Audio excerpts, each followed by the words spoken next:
제가 이 건으로 해가지고 항소심 재판할 때 제가 직접 뭐 증언을 했었는데 그건 반드시 책임졌어야 될 문제입니다. 예.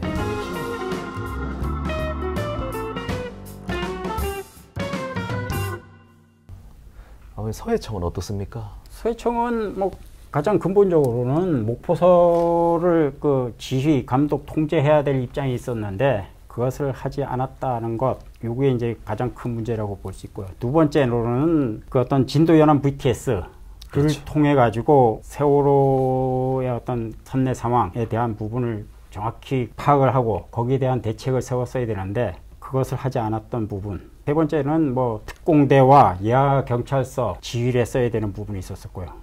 가장 아주 크다고 생각한다면 511호 헬기, 512호 헬기, 513호 헬기에 대한 구조 지휘를 하지 않았던 것이 문제입니다. 왜 그러면 저는 믿지 않지만은 사고 당일날 그들이 이제 광역구조본부를 뭐 가동했다고 얘기를 하지 않습니까? 주장을 하죠. 비상 가동이 되고 나면은 원칙적으로 해당 기능이 이제 광역구조본부 상원실에 들어가서 직접 지휘를 하게 됐습니다. 그렇다면은 항공기에 대한 지휘권은 그 항공단장 김성열이 구조본부장과 조정관을 보좌해가지고 직접 지휘를 해야 됩니다. 그러니까 ACO도 지정을 해야 되고, 직접 어떤 구조에 대한 그 헬기의 이동 정보라든가 그 상황 파악해서 직접 지휘를 했어야 되는데 그것을 하지 않았고, 결국엔 그게 그 사고 선박의 상황을 빨리 파악해서 그들이 도착했을 때 선내 진입해서 어떤 퇴선 명령이라든가 이런 걸 하도록 조치를 했었다고 한다면은 정말 아주 유쾌한 어떤 구조 결과가 있을 수 있었는데 그 부분을 못한 것, 그것은 서해청의 책임이라고 봐야 됩니다. 서해청 관할 진도연안 VTS 있지 않습니까? 이 상황 파악 어떻게 했습니까 당시? 진도연안 VTS 같은 경우는 이제 뭐 VHF 교신을 통해 가지고 세월호하고 교신을 했었습니다. 그러니까 9시 7분서부터 37분까지 세어보니까 64개 교신을 했었더라고요. 그런데 실제로는 대화 형식으로 해서 30분 동안 이제 길게 하다 보니까 그렇게 해서 어떤 필요한 정보를 다 얻지도 못했지만은 보고도 하지 않고 제대로 파악도 하지 않고 그러다 보니까 구조 작업 자체가 되게 엉망이 돼 버렸죠. 그래가지고 이 사건에서 아주 책임의 비율을 따진다고 한다면은 그 진도 VTS가 상황 파악을 제대로 파악해서 보고하지 않은 책임. 그다음에 서해청 경비안전과장 김정식이 진도 VTS를 지휘하지 않은 책임. 이것이 크다고 하겠습니다. 그렇습니다. 서해청 경비안전과장 김정식, 그 밑에 진도 VTS 센터장 김영준, 그다음에 이제 관제요원 이런 식으로 이제 되게 돼 있고 진도 VTS 센터장 김영준 같은 경우에는 자신이 결론을 내지 못하는 어떤 그런 상황이 된다면 반드시 경비안전과장 김정식에게 보고하고 지시를 받아가지고 어떤 통제를 하게 돼 있었기 때문에 그런 측면에서 본다면 사고 당일날 어떤 이 진도연안 VTS도 서해청 경비안전과장 김정식도 책임과 의무를 다하지 않았다고 말씀을 드리겠습니다. 김수현하고 이 김정식 둘 다 수사기관에서 보고받지 못했다라고 이야기를 하고요. 특히 김정식 광역조정관은 스스로 아무것도 지시하지 않았다라고 이야기하거든요. 보고하라고 지시 안 했다는 말인가요? 그렇죠. 보고를 하라고 명령을 내려야 되는 거 아닙니까? 그렇죠. 여러 정황을 놓고 보면은 그날 구조본부 자체가 비상가동을 하지 않았다고 볼 수밖에 없습니다. 그래가지고 구조본부가 만약에 비상가동을 했다면 상황실의 지휘권이 김정식하고 광역구조본부장 그 김수현한테 이관이 되기 때문에 그때서부터 지휘를 했어야 되는데 전혀 하지 않고 여전히 그 상황 담당관 유현씨 어떤 구조 지휘를 했던 거 봐가지고는 가동되지 않고 상황 파악을 계속하고 있었다라고 밖에는 말씀드릴 수. 그렇습니다.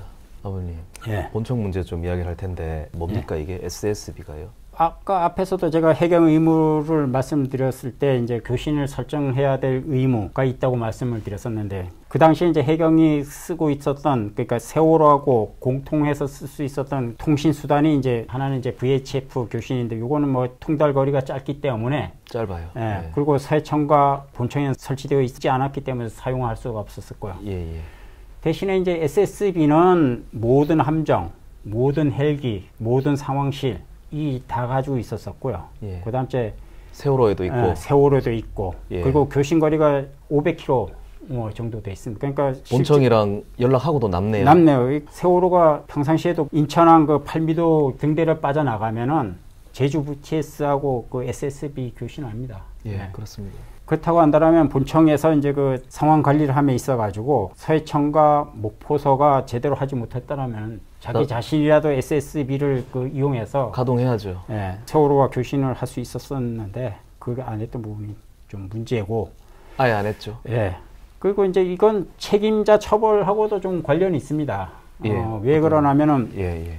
2심 판결문에서는 이제 그 VHF 교신기만 얘기를 해가지고 예. 그 통달 거리가 뭐 안 되기 때문에 교신을 설정해봤자 교신이 안 됐을 거야. 그러니까 아무 책임이 없어. 뭐 이렇게 그렇습니다. 얘기를 했는데요. 실제로는 이 SSB를 논의했어야 됐었고. SSB는 예. 등장 안 하죠. 예. 심리를 제대로 안 했다는 거죠. 더 슬픈 거는 검찰이 이 부분을 쏙 빼놨다는 겁니다. 맞습니다. 검찰 수사 기록에 아예 빠져있고 본청을 압수수색을 했었는데 그 부분을 확인하지 못했고 또 삼천고함도 압수수색했는데 그 표가 하나 붙어있는데 제가 오늘 여기 가져오진 않았습니다만 거기 보면은 SSB로 사고 선박과도 통신을 해라. 예. 우리 함정끼리도 SSB를 써라. 이런 매뉴얼 자체가 있었습니다. 검찰이 그 부분을 빼놓고 나서 책임자 처벌을 논했던 것은 애초에 그냥 뭐 용서하고 싶은 생각이 좀 많이 있지 않았었나. SSB는 아버님도 검찰 가서 설명하셨고 변호사들도 SSB에 대해서 의견서로 냈는데요. 예. 어려운 내용도 아니지 않습니까? 그렇죠. 지금 이 방송을 봐도 다 알 수 있습니다. 예. SSB는 모든 선박과 모든 뭐 해경, 해상 사고를 관할하는 모든 국가기구에 다 설치가 돼 있고 500km고 그러니까 SSB가 VHF보다 훨씬 세다. 예. 그리고 해경 본청이 마음만 먹으면 직접 선내 정보를 파악할 수 있는 통신 설비다. 그렇죠. 이 정도만 파악하면 되는데 검사가 이 내용에 대해서는 적극적으로 법원에서 안 다퉜다, 그죠? 예, 저도 뭐 그래가지고 의견서도 냈었었고 뭐 변호사님도 아시겠지만 제가 이 건으로 해가지고 그 증인으로 신청해달라 그래가지고 그렇습니다. 예, 항소심 재판할 때 제가 직접 뭐 증언을 했었는데 예. 이 부분은 뭐 증거로 채택되지가 못했습니다. 예. SSB 가동 안 한 게 정말 심각한 문제입니다, 이것도. 그럼 반드시 책임졌어야 될 문제입니다. 예, 이게 심리조차 안 됐다는 게 이해하기가 좀 어렵습니다.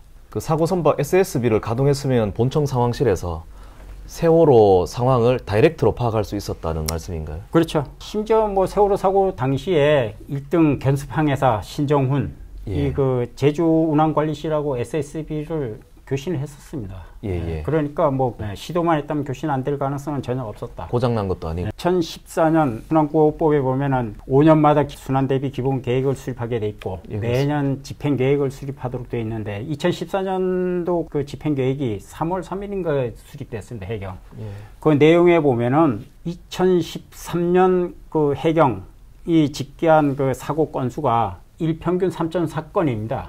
서해청 같은 경우에도 1.3건인가 그래요. 목포서는 0.33건 네. 이렇게 돼 있더라고요. 그래가지고 본청 상황실 같은 경우에 그 사고가 발생되면 뭐 세월호 사고 같은 경우는 그게 아주 엄청난 사고인데 그쪽에서는 어떤 반신반의했던 것이 아닌가. 바로 그러니까 예. 김석균 청장한테 이제 보고를 못한 어떤 그랬을 겁니다. 그러니까 전화 통화 내용에도 있지만 그 큰 배가 바로 깔아앉겠어. 그렇죠. 라고 얘기하면서 그 안일하게 생각하니까 본인들이 직접 어떤 그것을 하기보다는 SSB를 가동하기보다는 너희들이 빨리 파악해서 우리한테 보고해. 예. 라고 얘기했던 것 같습니다. 예. SSB 가동하는데 돈이 많이 드나요? 뭐 전혀 그냥 뭐 전화기 아닙니까? 예, 그건 돈도 안 듭니다. 예. 무선이니까. 그 무선 전화기 아닙니까? 예. 그 안일하게 생각한 거네요. 그렇죠. 제가 봤을 때는 그 날마다 있는 사고니까 뭐 확률로 따지면 그 3건 중에 한 건 발생했다고 생각하고 그냥 목포서로 치면 적당히, 0.33건이니까 예. 뭐 3일에 한 번 일어나는 경미한 뭐 그 정도라고 생각했나 보죠. 그랬던 것 같습니다. 본청 상황실장 100번 양보해가지고 좋다 이거예요. 그럼 부하들한테 시켰으면은 다시 전화해가지고 다시 크로스 체크 안 했다는 거죠. 예, 그것도 하지 않았죠. 그렇습니다. 탑승객에 대한 안전 조치를 가장 먼저 했어야 됐다. 이제 이 부분은 뭐 재판에서 논의되지 않았는데